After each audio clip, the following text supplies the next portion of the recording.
Allahumma arham ummat sayyidina Muhammad. Allahumma anfa'na bima 'allamtana wa 'allimna ma yanfa'una wa zidna ilman. Deuleu sahabat baheula diseret dipoe antara batu jeung batu moal panas luar biasa. Nu teunggelan ciduhan mempertahankeun agama, memperjuangkeun agama. Datang ka belah dia ada perang. Urang mah titah di imah datang ka dieu bae ge teu ngawudukeun teu kuat. Berjuang urang teh kos kitu. Berjuang urang teh kos kitu teh ngawudukeun teu kuat. Ya Allah ya. Ngaji kok di luar ngajina. Di luar geus ngaji besi. Lain biasana di jero. Uduk beakeun. Aing namun di jero bukan kayak digotong. Di luar ieu perang titah ngadengekeun doang geus teu kuat. Perang ngaji titah ngadengekeun doang geus teu kuat. Tah ieu mah lain deuk carita ke rumah henteu sabodo tah mah hak masing-masing tah mah. Ieu mah maksudnya tak urang perjuangan sahabat deuleu tuh pohara amat. Ulah sahabat. Nenek moyang urang baheula tah memperjuangkeun negara jeung bangsa jeung agama pohara. Urang mah ieu kuari ieu teu ngawuduk saeutik bae. Babaturan dicarekan kabeh. Teu ngawuduk teh babaturan dicarekan kabeh. Goblok sia. Hayang mah tuh sesakeun tolong sia. Nyana nu teu ngawuduk babaturan nu dicarekan goblok teh coba yeuh. Ieu sebuah perjuangan uduk. Perjuangan. Eta ka mana ieu urang berjuang teh bandingkeun. Tarolah berendanan sama luhur teuing jeung para sahabat mah, luhur teuing jeung para tabiin mah, luhur pisan jeung para pejuang 45 mah. Kuari mah ieu jeung guru-guru urang anu anteng tengah peuting hudang mentang mata. Tunduheun nya ge sarua aja jelema. Si eta anak setengah jelema. Tunduh tapi biasa bae lah mata nu Allah, tunduh nu Allah nyangakeun Gusti ka Gusti. Tuh dipake tafakur, pake riyadhah. Dicoba tak urang tuturkeun tah jelema-jelema anu takarrub ka Gusti Allah tengah penting coba aing nek nuturkeun perang mah meureun teu kudu make tanaga. Ya, geus aing mah yo udang ti penting bae mah perangna. Udang jam 2. Ngeuleuh jam. Geus aing jam 2 datang ke jam 3 coba aing diuk baca sholawat coba. Mulai pemajikan ge pemajikan bisa jadi usuraan sakena ieu ka mana salaki ieu besi paeh di luhur sajadah orang bener bae atuh anggel di dieu ieu manya wiridan di dieu na diteuneun anggel tah ngaranna siap kan berarti ieu mah urang ngabandingkeun perjuangan ulah Kangjeng Nabi geus esenya ditakeunana ulah para sahabat para tabiin nu kamari ieu bae ge para aulia-aulia Allah perjuangan anu mantak Banten jadi hebat teh Islam teh mantak Demak jadi hebat teh mantak Ampel jadi hebat teh dan sekitarna aya para aulia-aulia Allah nu berjuang eta mah geus jelas perjuanganna urang ku hareup perjuanganna melalui tapakur bae ti penting sarua tah ge ngabutuhkeun waktu, ngabutuhkeun tenaga, ngabutuhkeun sagala-gala. Aduh cenah kieu ternyata orang tunduh. Kopian. Kopi teh jangkos kitu geus. Kopi, rokok. Bari baca sholawat geus silanan belajar heula deui mah. Belajar heula kopi. Ternyata kopi sakieu mah ieu tah kurang keneh saember. Awak sia ku goblok-goblok teuing. Teu maik sacangkir, teu maik sagelas, ember siapa ini. Awas siapa ieu. Tunduh keneh bae. Hulu kadinyakeun.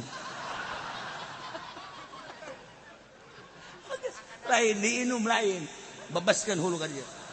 Tolol sia. Ayo urang ibadah.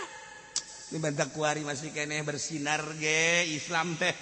Di Jawa Timur, Jawa Tengah, Jawa Barat, Banten aya keneh jelema anu mikiran agama melalui takarrub ka Gusti Allah. Eta hiji dibandingkeun jeung 1000 kiai anu ngocoprak di luhur panggung. hebatan eta. Ulah neuleuh ka dieu. Ya, kasinggung aing. Aduh. Masya Allah, aju ngalirik ka dieu kabeh tolong. Tapi lamun nu kos kitu kan ulah kokoprak. Ulah kokoprak teh. Ja ucing mesieun ku kokoprak. Aya ucing eok. Ulah waka digebukeun asal diacungkeun we kokoprak. Kabur. Jadi berarti kokoprak kiai kokoprak mah jang ucing. Lumayan jatuh jelema masyarakat ge ucing kabeh. Nyana ge garong. Iya mah carita perjuangan agama. Masya Allah Karim. Nyeri, indah. Kadang orang merenung, Masya Allah Karim Pohara. Perjuangan teh. Mantap kuari bersinar tadi Indonesia. Hasil. Baheula para aulia Allah. Tinggal diteruskan kurang. Kuari teh ya. Hasil perjuangan para aulia Allah. Para ulama solihin. Tinggal diteruskan guys kurang kuari. Biasa baik. Tenang, tentrem. Urang cukup nggak doa baik ke Allah. Doakan nu mantak jelema cara rinta raresep. Urang teh ngadoana ya Allah ya Rabbi usaha supaya maraji usahana di pemerintahan supaya talalentar penting supaya jala lujur nu tani supaya bagus tadina jeung supaya ka Allah supaya talalentar nu ngawarung kabeh nu magahan ngaji kabeh teu kudu bebeja sia ku aing didoakeun si jijimbahan eta mah aya muatan tah mah kipu doli tah mah langsung ka Allah hubungan urang jeung Allah cak Allah sia bae geus ngadoakeun ka umat-umat Anda tuh komo aing pangeran kan gitu. Ieu mah lain kan, dibere duit ngadoakeun teu dibere duit henteu. Kiai emang tilok ngadoakeun naon nu datang ge tilok. Mun kudu ngadoakeun ka nu tilok datang. Deh tamu musuh aing. Deh kiai sih mumusuhan. Kahayang aing mah atuh ngondang aing muludan aing rajabah. Ieu mah mulut tilok ngondang rajab tilok ngondang. Atuh teu ngondang ge berkat-berkat. Ibu hating. Bahasa hating, bahasa mana eta? Eta kan lain kiai kos gitu. Kiai ya Allah ya Rabb Gusti. Salametkeun keluarga, salametkeun murid, salametkeun tetangga-tetangga kawau-kawau. Terus bahkan lain jang sorangan Kangjeng Nabi. Mere contoh dina Jumat Allahumma ighfir lil mu'minina wal mu'minat wal muslimina wal eta teh contoh cek Imam Ghazali. Eta teh contoh. Bahkan lamun teu dibaca eta teu sah Jumaahna ge. Lain sembarangan doa, eta kan jang mukminin mukminat. Dina Jumat urang mah tak kunaon. Ya Allah ya Rota. Lain kitu pandan. Ya Allah abdi teh dagang karung. Dagang karung teh teh kurang laku baca. Aya babaturan abdi dagang karung ku galedegkeun we Gusti. Nya doa si kos kitu. Eta teu bagus. Allah. Ketika Kanjeng Nabi diangkat jadi Rasul, tuluy titah dakwah. Salah sahiji sifat anu wajib di Kanjeng Rasul teh tabligh nyampaikeun wahyu. Walaupun pahit tetep bae kudu disampaikeun lah ku Kanjeng Nabi. Walau kana murrad. Urusan daek jeung teu daek lain urusan Kanjeng. Tapi Kanjeng Nabi mah sebatas nyampaikeun. Daek nu ngadaikeun Allah, teu daek nu ngateudaikeun lagi Allah. Itu urusan Allah. Urang mah nyampaikeun. Mata kiai sok mamarahan, tolol. Aing teh ngaji di mushola. Naon atuh teu daralatang sia. Juga si pake geus diaji ge teu dipararake. Geus bubar. Cak masyarakat itu los. Dua deh ge bubar. Kiai goblok. Atuh kieu lain kitu gaji bae. Geus teu kudu diajakan go sorangan ayo bae. Bejan bae cek urang teh indek ngaji mah teu aya daekeun atuh mangga teu daekeun geus. Sampaikeun aju murid teu narurut. Atuh urang mah sakadar nyampaikeun nu nganurutkeun jeung nu teu nganurutkeun makan Allah. Acenna nyana dibere hidayah atuh nurut. Acenna henteu atuh henteu. Urusan make mah urusan masing-masing. kan karasana urang ge karasana tiis ka urang. Ieu mah lain, Pak. Ai kieu eta. Musola, geus. Urang mendingan nyumput bae ulah ngaji. Anu bisa nyumput ka situ beung, ngocoprakna nya mah. Ngocoprakna aju sagala yang dibere, sagala yang disumbang, sagala mah. Aing mah bosen ka kieu kos kitu. Mending rantai bae ku urang kieunya. Tuntuk da bale ngaji, ngarantai kiai goblok.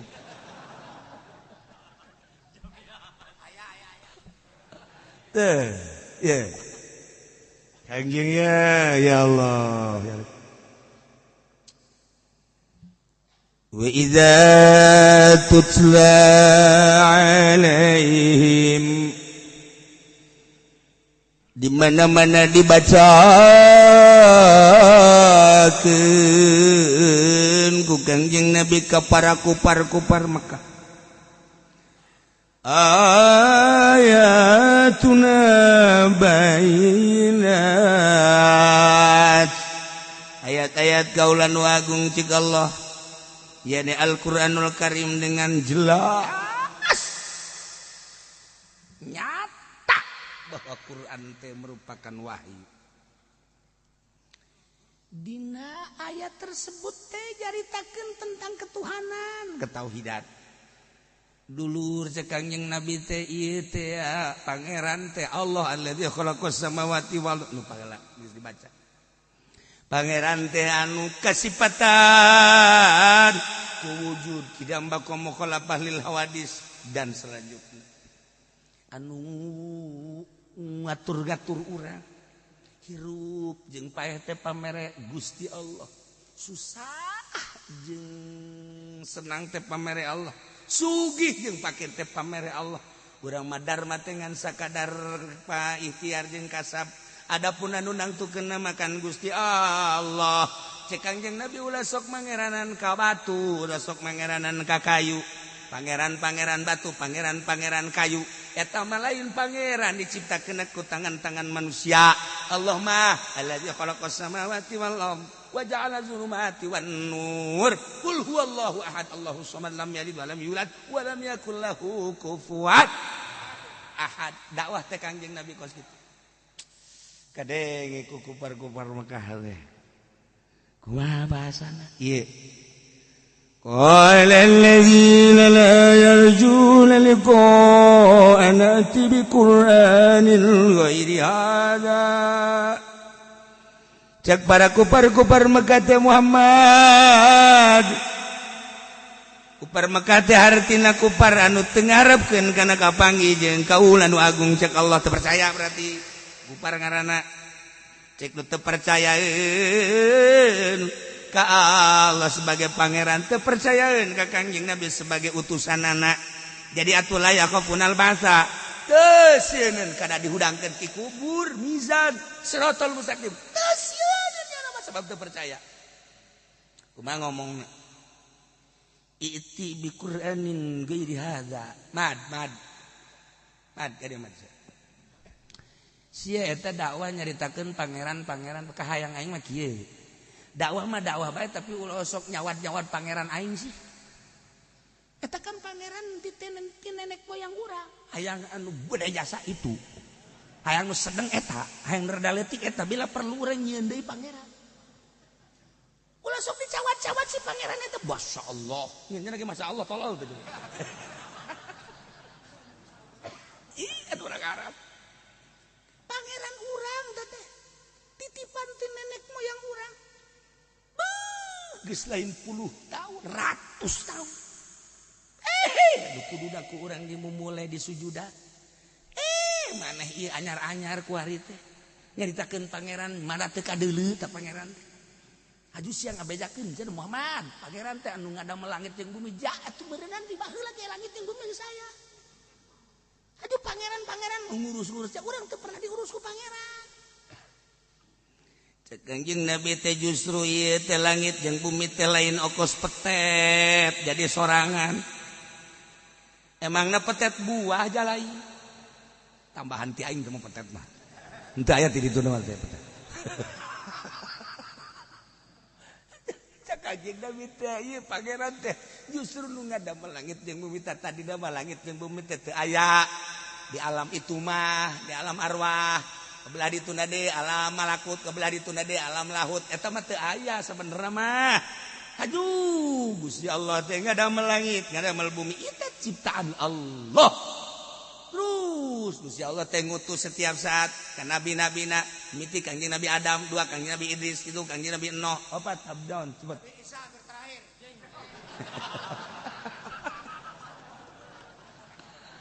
Saya tuh mengaji bodoh terus. Tak ikula Nabi akhir zaman jeung Kangjeng teh. Nyaritakeun ba pangeran teh Allah. Qul huwallahu ahad Allahus samad lam yalid walam yulad walam yakul lahu kufuwan ahad. Mad. Coba si dongengna nu sejen bae sih. Dongengna nu sejen lo sok haju nyinggung-nyinggung pangeran. Kan lamun nyinggung pangeran kumaha mun kadengin ku pangeran. Wah, kan Nabi pangeran batu kos kitu betul kadengin. No, mad. Lain masalah batuna, tapi eta di jerona mad. Pangeran teh kadeleuna mah batu padahal di jerona anu ngageugeuh teh mad. Waduh sia. Sing hade seorang salah. Teu aya. Batu mah batu bae. Tetep pangeran mah Allah. Mad. Lamun sia terus-terusan kos kieu awas ya, Mad. Je parang sana. Awas sia ulah sok aju ngahina sia ka pangeran. Geus dawa mah nu sejen bae. Ngajak nu sejen bae tapi ulah sok nyawat-nyawat pangeran. Awas tah nya. Geus atoh kieu bae geus, ulah sese. Coba Mad. Asal datang sia nyampaikan Quran, asal datang nyampaikan Quran. Anu Quran nyaritakeun eta nyela-nyela kana pangeran. Sagala nyaritakeun hudang ti kubur, sagala nyaritakeun masar, sagala nyaritakeun. Gitu Siratal Mustaqim. Riweuh ayeuna mah ngadenge kos kitu. Coba sih ganti Qur'anna ulah Quran eta. Tuh kan. Quran di dalam Quran jelas. Cik jelema-jelema nu teu percaya ka Allah jeung ka Kangjeng Nabi Muhammad teh nyaritana teh iti bi Qur'anin ghairi hadza. Muhammad coba datangkeun Quran ulah Quran nu ieu. Quran nu ieu mah bosen ngadengna teh nyacat nyawat pangeran bae. Di kebelah ditu teh sagala nyaritakeun kubur, sagala nyaritakeun bas, sagala nyaritakeun masa tek dongeng. Ganti sih coba atuh. Ulah make Quran nu eta mantak naon. Qul ma iti bi Qur'anin ghairi hadza au badil atawa ganti bae ku maneh ieu Quran teh Quran nunang maneh bae. Padahal mah nyahuan Kangjeng Nabi teh teu pernah maca, Kangjeng Nabi teh teu pernah nulis, disebut lagi ummi. Umi teh lain bodoh, umi teh tara maca, tara nulis. Sebab lamun Kangjeng Nabi nulis bisa dianggap Quran teh buatan Kangjeng. Lamun Kangjeng maca bisa dianggap iya dongeng-dongeng Quran teh menang ti sejarah-sejarah kitab-kitab nu baraheula. Tara nulis, tara maca Kangjeng disebutna ummi tapi nyaho. Segala rupa nyaho. Ai si ieu mah nulis terus maca terus. Maca terus deureun tapi hati nu nyangkrung. Bisa bahasa kali nulis kudus terus moal poe nulis boro-boro ku batur tulisannya nage nyana nu marah sorangan ya tulisan sa goblok pokok tulisannya na tolol teu baca ieu tulisan anak nage kadinya mana bah ini tulisan siapa ya ini kan tulisan abah ini kayak dapat kaki aja atau buku abah emang dapat abah iya maafin ya tolong tulisan jana teu kabaca ku nyana eta mah geus pamustungan jelema atuh pamustungan biasana kan tulisan sorangan kabaca ku sorangan minimal ieu mah boro-boro ku batur ku sorangan ente mega bacana dibalikeun kok terbalik sih atuh terbalik baca koran kayak gitu kan mobil terbalik gitu. Baca koran pos kota goblok ya. Atau bukan terbalik, atau korannya terbalik bah. Oh iya. Atau hirupnya tuh pikun mah kos gitu. Tah. Iya pamenta kafir Mekah mad. Iti bi Qur'anin ghairi hadza. Datangkeun Quran nu lain ieu. Coba nu Quran nu sejen. au badilu atau ganti bae sih ku maneh Qur'anna.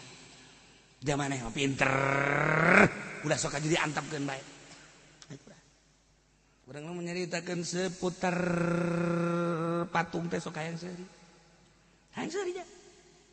Kamari Jakarta teh kapan banjir? Aya sabara gereja anu kabanjiran, bahkan anu sangat menyolok mah kelenteng. Kelenteng teh kan banjir, kamari teh datang ka kelentengna. Nah, iya umat budak. Wah ribut, kabeh kumpulan. Berangkat kita selamatkan Tuhan kita. Oh, bae kan naon eta? Wah, tuh langsung Tuhan patungna teh di talian kunyana make dadung, aju di panggung, dibawa kunyana ka darat. Alhamdulillah kita bisa menyelamatkan Tuhan. Eta kan tolol eta. Nu kuduna makan nyana diselamatkan ku pangeran, ieu mah nyana nyelamatkeun pangeran. Eta pangeranna daek bae ongko di dadungan. Ieu makan lain cerita bohong ieu mah lain 50. Ieu mah asli ieu mah. Kamari teh di Jakarta rame-rame menyelamatkan Tuhan. Ya Allah, ya Rabbi. Ya kan unik. Lain eta bae beureum di ugal daerah ge. Pangeran teh.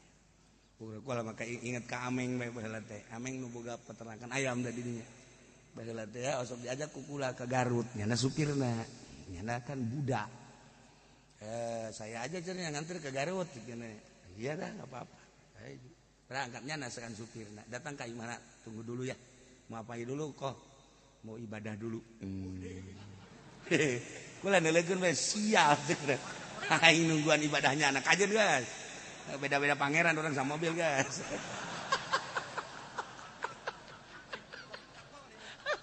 Eta singgo masyaallah. Nu minta kula daek naon?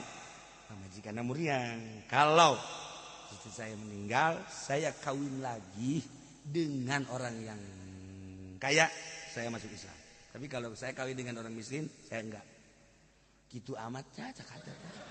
Atuh kawin mah kawin bae, asup Islam bae. Gimana nanti mun kawin kan sugih Islam. Berarti kan teu riweuh deui nyangan dunia. Tapi lamun kana susah, saya enggak masuk Islam. Eta ujungna berangkat ke Garut. Dari kikiran teh geus beres, mawa teh plastik hideung. Plastik asal. Naik ka mobilnya ada supir ya. Tenden di dia di tengah antaranya jeung kula. Itu apa kok? Tuhan.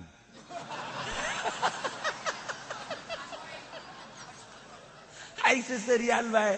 Pangeran naik diasupkeun ke plastik asoy.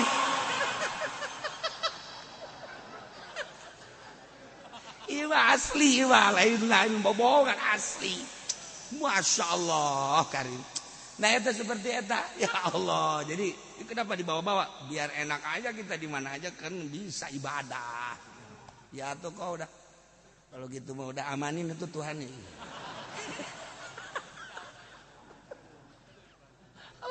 Kalau dipikir pakai akal nu sehat, disambut lo bahayang seri udah. Lo bahayang seri jeung Buddha, jeung Hindu. Ya termasuk yang Kristen. Maksudnya lo bahayang seri mantap. Iya. Cek orang-orang Yahudi, cek orang-orang Kristen ngomong na iti di Qur'anin ghairi hadza. Man, coba sih datangkeun Qur'an ulah nu ieu. Ieu mah gawena ngan nyarekanan pangeran urang bae. Coba gak datangkeun pangeran nu laisa fihi aibu alihatina. Coba sih Qur'an anu henteu nyarekanan pangeran urang, anu supaya akur pangeranna.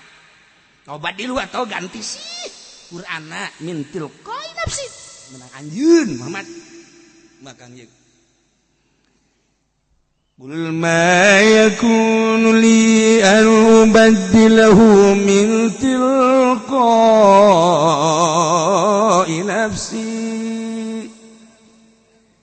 Kangjeng Nabi tita ku Gusti Allah mad sampaikeun ku ajen ka para kupar-kupar teh mayakunu teu pantes jeung teu bisa kaula ngagantian Al-Qur'an teu layak teu bisa teu sayogia kaula ngagantian mintil ko nafsi ngagantian Al-Qur'an ti kaula ya ne kaula nyieun Al-Qur'an teu aya attabi'u illa ma yuha ilai teu nuturkeun kaula kecuali anu diwahyukeun ka kaula manya kula kudu ngagubah robah ngagonta ganti Al-Qur'an ye inni akhafu in asaitu rabbi adzab yaumin azim sanyana kaula rempan sanyana kaula sieun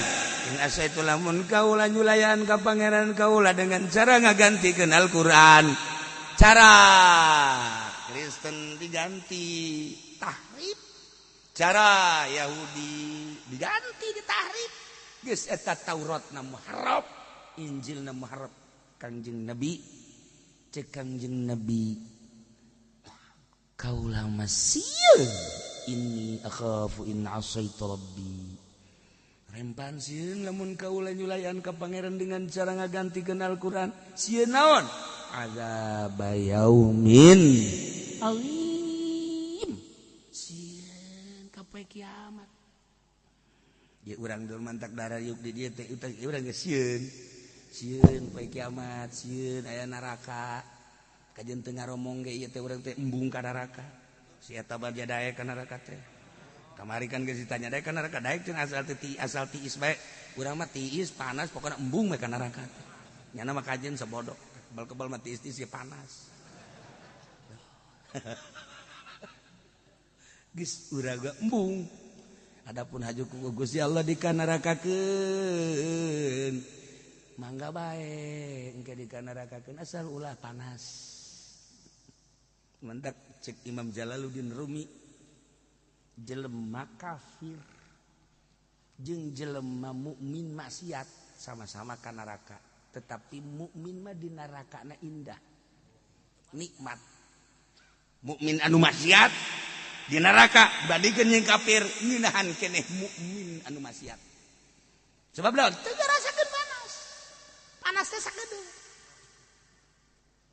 sakedeung sampai 2 PK ditu mah ngeunah kumaha mah bisa ngeunah kos kitu lantaran nyana selalu zikir ka Allah di neraka sedangkan jelema nu zikir ka Allah kan moal panas cek Imam Jalaluddin Rumi sapoe panas 2 PK panas lah kaditu nama urang teh aya teh ngajerit sakieu cicing sakieu gas mendingan ulah bersuara mendingan hayo bae zikir ka Gusti Allah tah untungna nu ngararaje teh kos kitu nu matak aya jelema maksiat tetapi ke waktu maotna dijadikeun wali aya jelema anu tadina kiai waktu maotna dijadikeun jelema maksiat Imam Jalaluddin tah eta keur carita keur maot engke di darakana ge geus puguh pada aulia Allah para ulama-ulama kasalalorga anu saroleh ieu mah jelema anu jahat biang jahat di neraka sapoe 2 poe 3 poe 4 poe adi teh mah indah sebab naon lah urang ngajerit sakieu jakeun marah sakieu gas pasrah bae ka Allah langsung bae malah mah di neraka sana boga tasbih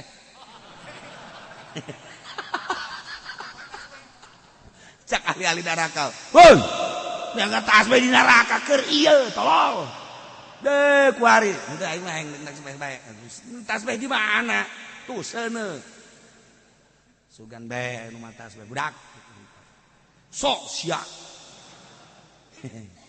sia jeung hayang tasbih sagala ieu aing sebenarnya tiba heula teh pangeran aing kan Allah sia ge sarua kan Allah heeh ngan aing mah ieu kan kajurung ku nafsu aing gaji murudaan rajaban aing milu nyaho aing ngan aing kajurung ku nafsu da kiai na ge aya di dieu kuari di mana geus terlalu omong aja saya kurang nyaho pangeran teh Allah aing sering ngadengekeun urayan-urayan kiai cenah lamun zikir ka Allah teh manteng ngeunaheun geus aing zikir kuari cak ahli-ahli neraka keur ieu keur di dunia henteu aing mah di dieu ge kajeun di dunia aing teu kaburu ku di neraka lah bisa anu Jalaluddin teh ya Allah ya Rabb sia dek nuturkeun hayu nek moal aing mah nya teh geus sakieu pararanasna aing ngeuk zikir bae ka Allah zikir ka Allah nya di neraka la ilaha illallah la ilaha illallah cak malaikat sanu zikir eta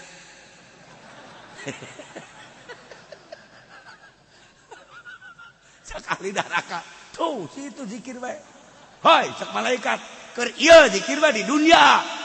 Penting berang Jumat kunaon di dieu. Lah, malaikat ge makhluk kaditu sia.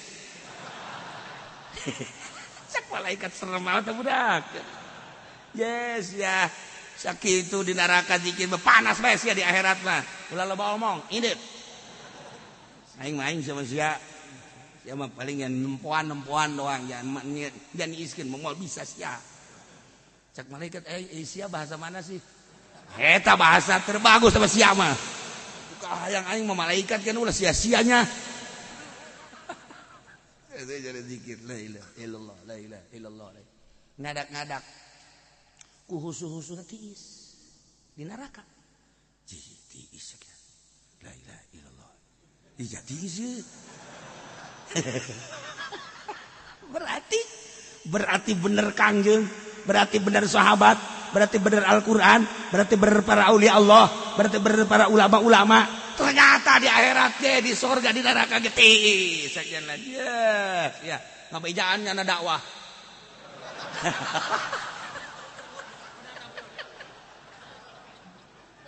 Saudara-saudara ahli neraka seperjuangan,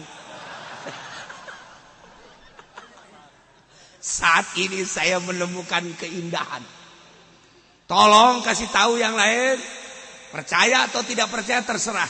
Tapi ternyata setelah saya zikir terus, adem. Sekali neraka bana iya sih. Lihat kulit saya. Tuh, nggak terbakar kan? Jangan lihat aja Pendi. Iya bang, angus. Lihat ini. Atuh kami. Jauh, cekina. Masya Allah. Ikutin saya. Ayo. Waktu di neraka nyen majelis taklim. Majelis zikir. La ilaha illallah, la ilaha illallah, la ilaha illallah, la ilaha illallah. Ramai di neraka. Tinggal Yahudi bae jeung Nasrani jeung kafir-kafir teu bisa sanajan milu zikir tetep panas bae sebab teu percaya ka Allah tadina. Kita ieu ke Imam Jalaluddin deuk nyaritakeun kafir mah abadal abidin sebab teu robah tapi mukmin zikir di neraka tis. Terus ramai kan di neraka teh tuh. Jalalikin. Malaikat Malik gandeng.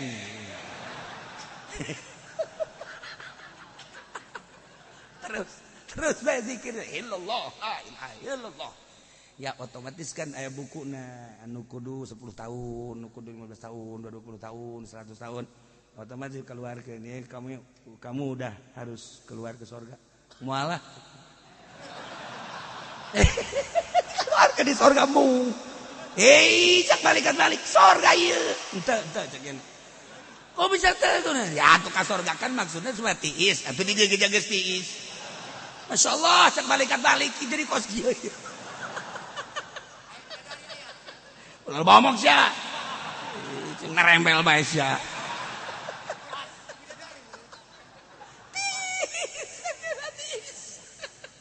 Kabeh ngomong kiai nama tanu di neraka. Kiai na aya kiaian biasa. Kiai ini udah harus ke surga ini udah waktunya udah masuk ke surga. Kagak. Udah saya di sini aja adem. Begini Kiai, masalahnya bukan sekedar adem, di sana kan ada buah-buahan, ada minuman, ada bidadari. Lah, enggak pengen. Udah sini aja. Hese tah.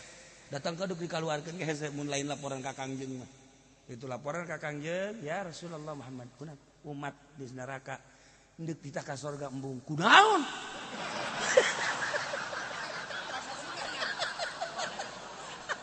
Kangjeng Nabi ge, wih kunaon jadi ka surga jadi embung. Coba pariksa coba ka ditu pariksa ku Kangjeng Nabi. Oh, kabeh Abu Bakar, Umar, Utsman ka neraka kabeh kucuprakan. Mana kiaina ceuk teh?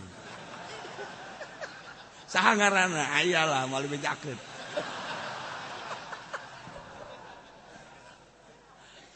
Cak Kangjeng kunaon dieu? geus waktu ka surga jadi embuk. Jaginahin di neraka getis. Masyaallah. Sadaqallahul azim. Cek Kangjeng Maha bener Allah. Cakabehan teh sadaqta ya Muhammad. Bener anjeun Muhammad. Ih, cakabehan sadaqallah wa sadaqa Rasulullah Muhammad sallallahu alaihi wasallam cakabehan. Jadi zikir mah anti panas ulah-ulah kuari zikir jaga di neraka ge lamun dipasang zikir anti api. Anti api. Mantak ketika maneh menghadapi seuneu ulah berani kana seuneu jadikeun diri maneh Ibrahim. Ketika maneh can jadi Ibrahim ulah ngadeukeutan seuneu bohewel sia ka jeung kumaha. Maksudna kumaha? Diri urang jadi kena Ibrahim eta bahasa Jalaluddin Rumi pohara. Ya Allah ya Rabb. Ih. Nah, akhirnya cek Kangjeng Nabi kieu aya tempat-tempatna masing-masing. Ieu mah kuari maka salalorga bae lantaran loba kanikmatan-kanikmatan anu sejen di surga ge. Ieu mah deuk ngabuktikeun bahwa zikir teh anti api, berarti bener boro-boro dipasang di dunia cacak di neraka ge ari penuh keyakinan inget ka Allah masih kene. Tiis yang akan atuh kumaha Kangjeng bae aya asli mah kami ge saya ka surga subhanallah. Wah, cak Abu Bakar ditata dia tuh siap. Abi atuh bala betah sebenarnya mah. Atuh di neraka tiis bae. Aambeun mah tetep bae hangru. Ya akhirnya di surga. Nah, gimana ceritakeun zikir lain lalaga. Masyaallah karim. Wahara. Nah, in attabi'u illa ma yuha ilai inni akhafu in asaitu rabbi azab yaumin azim. Ya yaumin azim. Rempan jeung sieun kana siksa yaumin azim. Jaga neraka. Kul. Ucapkeun ku anjeun Muhammad la insyaallah. Namun Allah ngersakeun mata lautuhu kaula moal macakeun kana Al-Qur'an alaikum kanjen kabeh. Ieu mah dikersakeun ku Gusti Allah bae. Kula dibere wahyu kita dibacakeun kanjen paparentah Allah. Wala adrakum lamun Allah ngersakeun ja Allah ge moal mere nyaho ka aranjeun. Kana ieu Al-Qur'an moal. Ieu nyaho bahwa ieu Al-Qur'an teh Allah. Kurang kumaha sabenerna mah. Kaula babarengan jeung anjeun. Faqad labithu fikum umuram min qabli. Pan kaula teh geus cicing babarengan jeung anjeun. Sabaraha taun? 40 tahun. Meme. Dibere wahyu babarengan teu pernah macakeun Al-Qur'an. Kuari bacakeun Al-Qur'an teh ti Gusti Allah. Apalah tangilun? Sing nyaho anjeun. Kula dibere Al-Qur'an ku Gusti Allah titah disampaikeun. Iyalah bentukna Al-Qur'an. Nyaritakeun pangeran anu asli, nyaritakeun rasul asli, nyaritakeun kehidupan akhirat. Nah, lamun lain Allah mal bisa kula. Buktina baheula babarengan jeung maneh. 40 tahun kula can diangkat jadi rasul pernah macakeun nya henteu. Berarti kan dia lain buatan kula. Lain buatan kaula, lain ciptaan kula. Asli ti Gusti Allah. Tinggal nurut bae anjeun. Aya nu nurut, aya nu henteu ku parmekat teh mah tergantung kumaha hidayahna.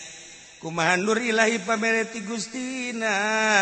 Jageuninganan urang anu jauh ka Kangjeng 14 abad anu silam teu pernah amprok jeung Kangjeng, teu pernah amprok jeung Sina Abu Bakar Umar Utsman Ali, teu pernah amprok jeung Imam Syafi'i, Imam Hambali, Imam Maliki, teu pernah amprok jeung para wali sanga. Ai dibere hidayah mah geuning urang iman ka Allah, iman ka Kangjeng Rasul, mahalna hidayah. Murahna hidayah, mahalna hidayah. Baheula neuleuh ka Kangjeng teh dibere hidayah kafir. Urang teu ningali ka Kangjeng Nabi tapi dibere hidayah iman. Masyaallah tinggal dipertahankeun ku urang diperkuat. Sing hade beus ngageus isuk pake eto tinggal salengkah deui urang hirup ku sabab ngeridit urang jadi ka neraka naudzubillah min zalik. Ku sabab disogok ku urusan-urusan negara haju urang ka neraka naudzubillah min zalik. Bener ge Allah Maha Ghafur Marut tapi lamun geus benci Allah kumaha coba? Itu sebab ngabohong, dagang, ngabohong melulu. Dagang, ngabohong melulu. Dagang. Dagang. Baheula-baheula sia.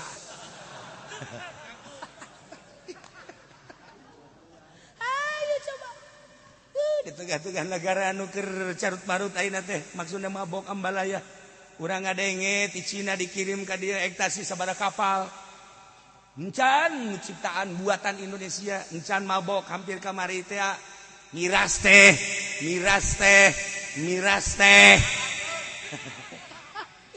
Untung masih kene aya colekan-colekan toelan-toelan. Jeung alhamdulillah masih kena didenge.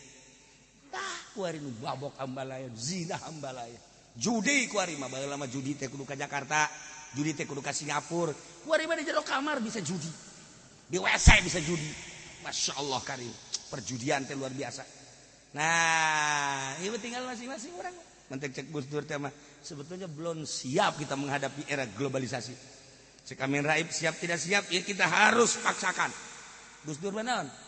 Ingat ke bangsa Indonesia. Terus karakter bangsa, terus agama anak.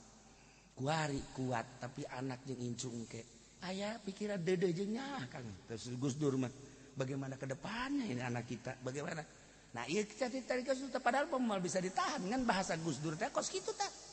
Belum siap kita menghadapi era globalisasi. Padahal mah siap teh siap atunya leuwih nyaho. Ngan eta tah pikiran anak incu. Masya Allah. Kuari nu korban HP ambalaya. Geus puguh bapakna tilok balik-balik korban HP. Bapakna. Aduh, indung nangis. Lihat deui, beung datang ke panjang duluan salaki. Teu datang-datang ke anak korban HP. Ambalaya. Iya, pak bisa-bisa urang. Kudu bisa sing bisa. Paksakeun urang we. Jang urang keneh kepentingan anak. Ya Allah, ya Rabb. Nah, ieu Al-Qur'an. Asli ti Gusti Allah. Al-Qur'an teu bisa dirobah. Al-Qur'an baca. Di akhirat bakal jadi nungtun urang ketika urang karumpul di ditu teh nyaho. Urang teh kudu ka mana? Ieu teh jembatan teh teu nyaho. Wali Allah mah sakiceup. Geus puru para syuhada. Ulama-ulama lalumpatan. Dulu lempang ngesor ge datang. Urang mah teu kadeuleu. Jembatan Siratal Mustaqim teh kadeuleu. Neuk ka mukaan. Teu kadeuleu mah. Cek malaikat euy, karumpul di dieu kenaon ieu? Henteu naon. Atuh ka gerak ka sorga. Teu kadeuleu jembatanna. Atuh ngaji jebur we ka neraka. Wah, ngunah bae panas. Ya kenaon ieu? Nungguan bos. Bos sa? Nungguan Haji Pendi. Ye, cek malaikat tah bukuna ge di aing. Jahanam.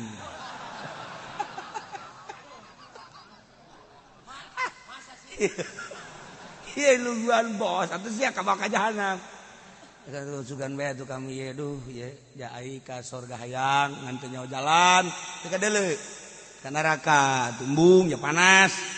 Cek malaikat atuh sugan muga amalaman. Engke tungguan we sakedeung. Oh, bener bae. Aya jelema-jelema kararase. Masya Allah. Ayo dituntun Ki Fudoli dituntun. Oh kan? Adang dituntun. Iya sih, iya Haji Pedi aing can aya nu nungtun tolol. Saha aya nu nungtun? Nanyakeun kan, ari eta nu narungtun saha sih? Dituntun di bakana ka surga. Eta saha nu nungtun eta? Eta teh Quran. Quran nu sok dibaca di dunia teh dijelmakeun ku Gusti Allah jadi jelema. Tuh, kaset nungtun. Ayo ka ditu ka surga. Ya Allah, ya Rabb. Ayo ka ditu. Oh, ayo. Cak Haji Peni kan kula sok maca Quran. Nah, yang berkat bae teh jadi.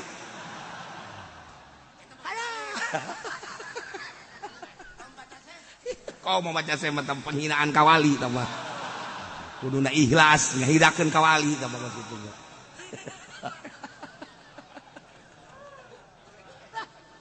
Aduh, tinggal ikhlas doang. Ya Allah, ya Rabb, Masya Allah. Iyalah Al-Quranul Karim penuh tuh. Sakumaha anu jelaskeun ku Kangjeng Nabi geus puguh tabarok, geus puguh waqiah, geus puguh ar-rahman, geus puguh yasin. Nah, sakedeung deui, lain sakedeung deui urang peuting tanis musaban. Ya, urang nanggalkeun rawahna Senin, Salasa, Rebo. Ngahenen kalasa. Jero. Senin, Selasa, Rabu, Kamis, Jumat, Sabtu, Minggu, malam Senin. Jadi malam nisfu, malam 15, malam kunut, malam ke-16. Bedana kitu dina Islam mah. Panjang ta elat-elat dina fikih.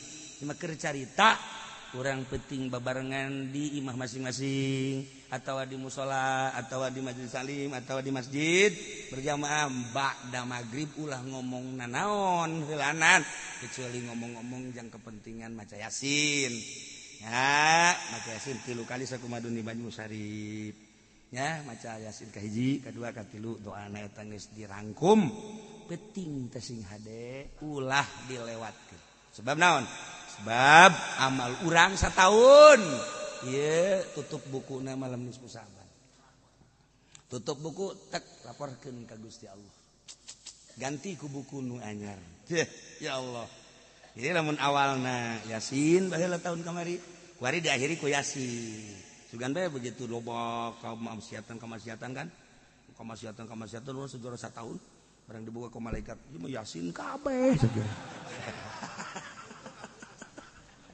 anu jelas mah da ieu lah tutup buku nu ieu lapor simpen dibere buku nu anyar diawali ku yasin 3 kali sakumaha nu geus dirangkum penting engke malam Senin urang babarengan nisfu Sa'ban di tempat masing-masing iya gitulah cerita seputar nisfu Sa'ban ke cerita tanggal hijina Ramadan masih kene dihitung iraha apa istiqmal apakah nukus nah ieu engke dihitung heula jeung tungguan engke berita-berita ti pemerintah kula mah sakadar ngamalkeun ilmu hungkul jeung nyaritakeun tanggal hijina menurut hitungan Sulamunairen iraha ke urang carita dina minggu terakhir pangajian sakalian urang nyaritakeun tentang puasa nah ieu mah Al-Qur'an baca namun urang teu bisa maca Quran nitah batu harus Ustaz ka dieu ieu tah duit 5 juta baca Quran sajuz bae 5 juta ulah hese cak Ustaz teh 5 juta sajuz geus ulah omong kaji keur boga duit teh kaji langsung baca sajuz 5 juta cak Ustaz teh engke ulah ka mana mun nitah deui ieu cangkeul baca Quran ke dibayar engke alah cangkeul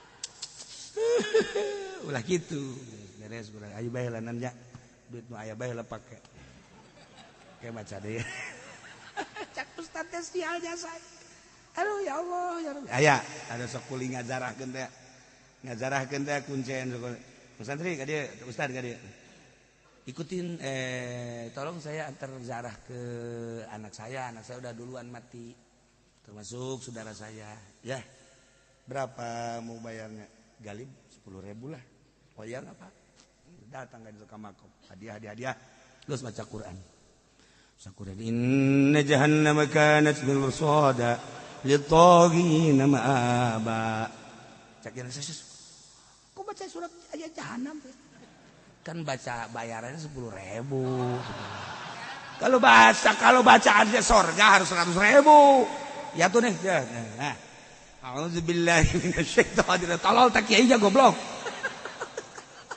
mentak lamun 10.000 bah itu ayatna jahanam tipu doli tah lamun dibayar bahasa juta ayatna jahanam mah lulu tilok ayat sorga tapi lamun 5 juta woi ayat bidadari kala luar kabeh hurunin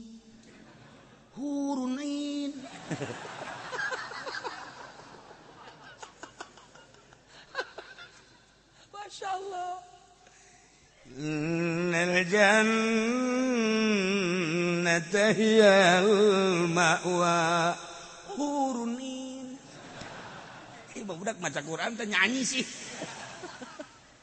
oh tanya pun baca Quran panjang-panjang aja di bolak-balik kos gitu bayarannya 5 juta iya 1 juta mah bolak-balik jahanam deh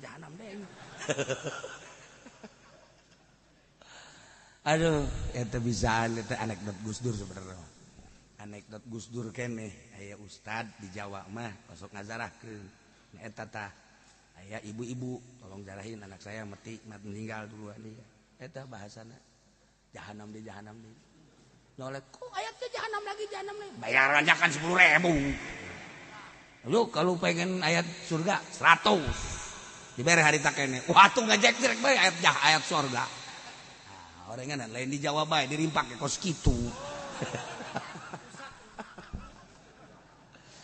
Gitulah para jamaah kaum muslimin wal muslimat rahimakumullah, urang kahibur ku Al-Qur'an, kahibur ku ayat suci Al-Qur'an, kahibur urang ku dongeng-dongeng jeung cerita-cerita, sehingga hiburan-hiburan tersebut mudah-mudahan jadi mukakeun hate urang untuk meraih ridho Allah Subhanahu wa taala.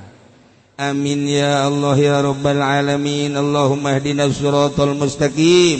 Allahumma ihdinas siratal mustaqim. Allahumma ihdinas siratal mustaqim. Siratal ladzina an'amta 'alaihim minan nabiyyin wasiddiqin wasyuhada'i wassalihin wa hasuna ulaika rafiqa. Dzalikal fadlu minallahi wa kafa billahi 'alima.